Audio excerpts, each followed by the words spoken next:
of the Empire State Building. Z100, New York. So, loud luxury isn't just what I'm calling my jacket for today. It's these gentlemen right here. Right here. Hey. So, I want to talk about not only the fact that you guys randomly met in school. Mm-hmm. People didn't quite fully understand what or who you guys were, and now it's kind of turned out to be a thing where it's like we can't get enough of you. You know, crowds turn out, man, and people are You're there. telling us this. Yeah. This is news to us. You feel that? You don't feel that way? I don't know. I mean, we have some incredible fans. We've played some incredible shows, but we're just getting started. Oh, yeah, that's what I like to feel. I like that kind of energy. Yeah, let's talk about it. London, Ontario, that's where it all kind of started, and now here we are. How about we speak first on the humble beginnings of how the two of you... we met in university. I was the president of a DJ club that was at the school at the time, and I remember I held the first meeting at my house the first night. Okay. And I remember Andrew was there in that meeting, and afterwards I was like, hey, like, what's your story? What are you about? And then So you just randomly showed up, just pulled up to the I was crib? just going to the club meeting, you know, and we were just all hanging out, exchanging beats, like you were saying. Yep. Yeah, and then from there, I kind of brought him out to some shows, and I was like, oh, like, you should maybe check it out, like, if you want to DJ or whatever. Okay. And then we started making some beats together, and then fast forward to 2012, he came over one day, and I'm like, all right, let's make this a thing. Like, we're making too much music together. Into it. Like, let's get all the socials. And then we came up with the name Loud Luxury, and the rest was history. Dude, so you made it official in 2012. I mean, was this a type of thing where it was like you instantly knew that, like, we're going to embark on a journey? No. We had no idea. No. So what happened was, you know, we'd made Loud Luxury. We were still in college, and we were playing a bunch of shows, you know, still going to school and just grinding. And slowly releasing music. And it's been a grind, too, man, for sure. I remember when you graduated, our managers called us and they're like, you need to get out of wherever you are and forget whatever you're doing. I remember they're like, you need to quit your job. And I'm like, just stop. all right, done. Okay. Just like that. They're So like, you need to move to LA. Yeah.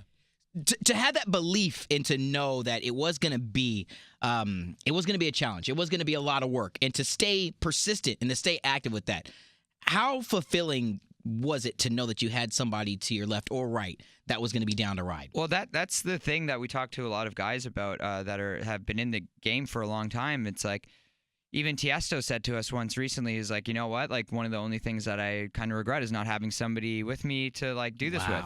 Yeah. That's rad, dude. To have that person that's going to push you.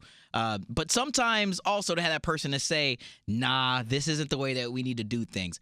How tough is it as a group, or how easy is it to, you know, come to that consensus that you know that you got to put the group first? There's a lot of things that we're in sync about naturally. Yeah. So it's not like every decision is constantly butting heads and having two different positions. Dope. But there definitely is a lot of compromise that you have to make. Heck you know? yeah. When you're just a solo artist, you can just spontaneously go with whatever decision you make, and it's not really challenged. But you have to talk things out and work as a team. So, you know, I played like some sports here and there, but this is like the first real moment where I felt like, you know, this is probably what it feels like to be on a big sports team. Hell yeah, you know, it does, to make man. those decisions and those compromises. And we're kind of like crappy athletes in the sense that it's like we're touring so much that we sort of need to stay fit and, like, Let's not talk go crappy crazy. athletes. Let's just talk about the fact that you got to perform during the Denver Nuggets NBA halftime show not too long ago, and you were saying that you had to shoot the first shot. I sank that shot, though. You hit that bucket, though. The guy screwed Buckets. me, though, because I remember beforehand they were like, okay, so whether you make it or whether you don't, it's all good fun. Yeah. It's all going to charity anyways. And I'm like, oh, perfect. Like, that just took a lot of pressure off. And then we get there, 18,000 people show up, and they're like, all right, Joe, it's time for you to take the first shot. And if he makes it, it all goes to charity, so don't mess up. And meanwhile, I'm those just like... last words. Yeah, and it was like literally as I'm dribbling, and it like time slowed down, and I'm like, I hate you. And then I shot it. And then went in, we were all like, oh, thank God, as long as you didn't airball it. Yeah, as long as you didn't airball it, dude. Yeah. Or Yeah. like, you know, that, what was that time that 50 took the mound at the Mets game? I Yeah, think and it was. like, wild. Yo, horrible wild. first Yeah, pitch, dude. trash. You didn't suck. Yeah, That's I the way did not to do suck, things, and man. I was so happy for it because they're like, even NBA players come and do this. Yeah. Half of the people, like even more, they don't get it You're ever. going down to And I'm history. like, yes, thank Not God. only like the first DJ duo to play a halftime show, you know, for the Denver Nuggets, but you also sank the bucket. So, Yeah. you know, it hats was a off to you. great time. Great time. Let's talk about great times with the Juno noms. Juno. Yes, dude. Juno, these dudes, man. so Not only yeah. are we performing, but also was it 4 nominations, nominations. man? How did that feel to get that email to know that you guys are doing what's right? It's amazing. We didn't even know we were gonna get one. We were like, if Serious? we get one, that would be sick. Like, amazing. As a Canadian, you grow up and you see the Junos on TV all the time because it's kind of like our Grammys. And you're like, damn, I would love to be up there one day. That sounds crazy. And at first we found out that we were going to perform, and then we found out a couple more cool things, and then the nominations dropped, and we were like, okay, it'll be awesome if we get one too, right? Yep. And then, like you said, 4 nominations in really cool categories too. That dance artists normally don't get. Single of the year, right? like, So stuff like that. It's just crazy. So to just be some DJs, coming from this small town and getting that, it's a really cool opportunity. But the thing that's really dope about not only music that's coming out of Canada, but just the fact that this world is so connected globally through all the different streaming platforms. And what's it feel like to have the country on your back and to watch other Canadian artists? I'm talking about obviously the Seans, the Justins, the Alessias, and now the Loud Luxuries to be coming out of this country that. Come on, man. I mean, you guys put out some dope-ass music. Thank you. Yeah. I mean, so what's it like to be able to, to throw the country on your back and say, like, yo, we're here, damn it? It's such a crazy feeling, honestly, because, like, for us, these are people that we always looked up to. For sure. These are people that we were like, oh, man, maybe one day we could be in the same room as them. So to be categorized with them is such a cool feeling. Now, when you go to the Juno Awards, and I want to say any award show, I don't think I've had the chance to ask too many people this. Does this sometimes turn into like a collaboration field? It'll be our first time going, so we'll let you know. We're very excited, to be honest, to meet fellow Canadian artists that we look up to, that inspire us. We were at the MMVAs earlier this year, which is like our equivalent of the VMAs. For sure. And the same sort of thing happened where, you meet Shawn Mendes, you meet Alessia Cara.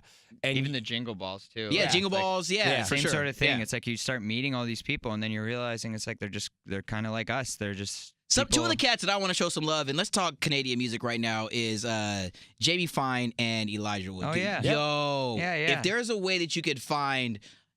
I don't know if you put this collaboration vision out there, because her voice is so damn got a really powerful voice. What is it like finding that perfect voice? I want to move into body. Finding Brando. What's it like to feel that perfect, hole with that perfect voice? Kind of had that feeling the first time we even heard Brando perform. What happened was we moved to Los Angeles and, basically had like no money, and we were just grinding. Time out for a second. Are you did we drop stuff in your water? Because now I feel bad, man. It was like a hair or something. Oh, my That's all bad, good. dude. It's not mine though. Obviously, It's protein. It's all Definitely good. not It's yours. not. It's definitely not mine. All right. Back to talking about Brando. Yeah, so we'd moved to Los Angeles. We were just trying to work on a bunch of music with artists. So we'd hit them up online, see what happened. Okay. And one artist that we reached out to, her manager was like, yeah, they're actually playing a showcase just down the street from where we were living at the time. So we went over, and Brando was performing in this opening band. And the performance, the technicalities of it wasn't crazy. Yeah, like so many things went wrong. Like the guitars weren't working, the computers, like everything. We were just kind of standing there like, oh, that sucks. Yeah. But at the same time, we were like, damn, this guy is such a good voice. Still crushing going it. back to that thing that you're saying with Jamie Fine, where it's like, when you just felt a vibe. Yep. We heard that in his voice, and we're like, we can do something really cool together. So we spent the entire time talking him up, trying to like convince him to get in the studio because he'd never done electronic music before. Okay. And totally forgot to say hi to the artist that we were actually there to see, who was headlining. But it worked out. We got in the studio, and that's how Body was born. And that's the way that things are supposed to happen sometimes. Like, you go and you see, and you're part of this little mess, and then, I don't know, the dude upstairs takes you on a path that you never expected to. For real. You know what I mean? And now here we are, later, and you're touring this particular record. There's stuff in the back pocket. I mean, and I took down some notes about, like, shows that you guys have coming. Tomorrowland. Reading Leeds. We talked before we started with this, being a part of Hakkasan Group and Omnia in Cabo. Crazy. Dude. I mean, That's have like you the been able holy to grail. have you been able to wrap your mind around it yet? Not really. Like for us, I remember the first time we went to Vegas, we were like, oh my God, this place is crazy. Yeah. Like, I wish we could play here one day. And then spent like the rest of the years trying to figure out like how we play. What's we would gonna just happen? drive to Vegas like from LA sometimes just to go like meet with people, just to like figure it out. And then now we literally have like the holy grail of Vegas. Like we're playing with Hakkasan. Yeah. It's crazy. That's a serious situation, dude. I remember the first time we got booked in Vegas pre-Hakkasan days. Okay. We basically had to beg them to let us come and play because we were just really excited about getting into Vegas and learning the ropes. Yeah. And I remember we were like, it's American spring break. Please book us. We'll bring a bunch of girls from like ASU or something like that. Yo, I love how you say ASU because you know they know how to party, yes, man. you know they go in for sure. Yeah, like you don't really have to pay us. We'll just do this. And to see that grow from now where it's like we're building something with Hakkasan. Yeah. We have these incredible shows. It's really cool for us. I know we kind of just gave away what's kind of happening for 2019, but what are some of those things that you're really looking forward to accomplishing this year? Making more music for sure, because that's something that we're doing literally every day. Okay. And people are like, always like, how are you going to top body this and that? But for us, it's just like that's kind of the reason why we're doing it, is just to make really good music and stuff that we like.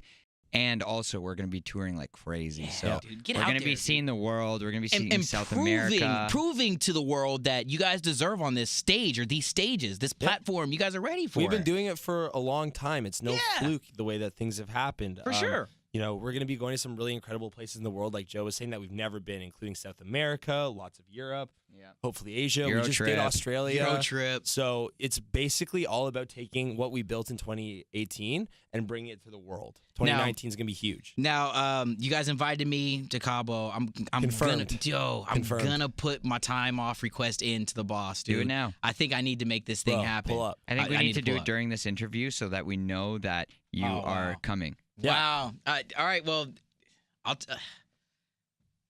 I need to just make sure I have the days off. I just need to make sure because I'm telling you, man, I'm so tempted, man. The energy is right, and I've seen on Instagram and I've seen through other DJs who have performed. You're talking Zed and Cash, and you know what I mean. Some guys have really raged at this place. And all I want just to came do is back go. from Cabo. I was on vacation there, and they gave me a tour of the venue. It's literally right by the water, stunning pool bar.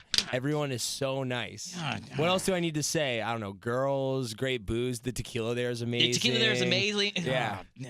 I think we've said our piece. We need the date. Just you said early March, right? Yeah, March 4th. No, March 4th. March 4th. I'm gonna March put in. 4th. I'm gonna put in time off and see if I can make Omnia this. Cabo. There we go. That's not all that you're gonna see and hear from Loud Luxury. Lastly, I just want to say it's so dope to see people who have been working their tail off finally get the recognition they deserve. Thank you. And that's just kind of where you guys are right now, man. So I mean, this is just as you said throughout the course of this conversation, it's a foundation. It's a starting point, man. So let everything that comes your way, sink in and let you guys know that it's much deserved. Damn it. Congratulations. Thank you. Like, for real, Really man. appreciate it. One more time, it's Loud Luxury. The record is Body. That's just one of the bangers that they have. And before the big show, good luck and fingers crossed on these Junos, man. Seriously. Thank you so much. Thank you. Round of Hoping for applause the for my best. guys. Much love. From the top of the Empire State Building.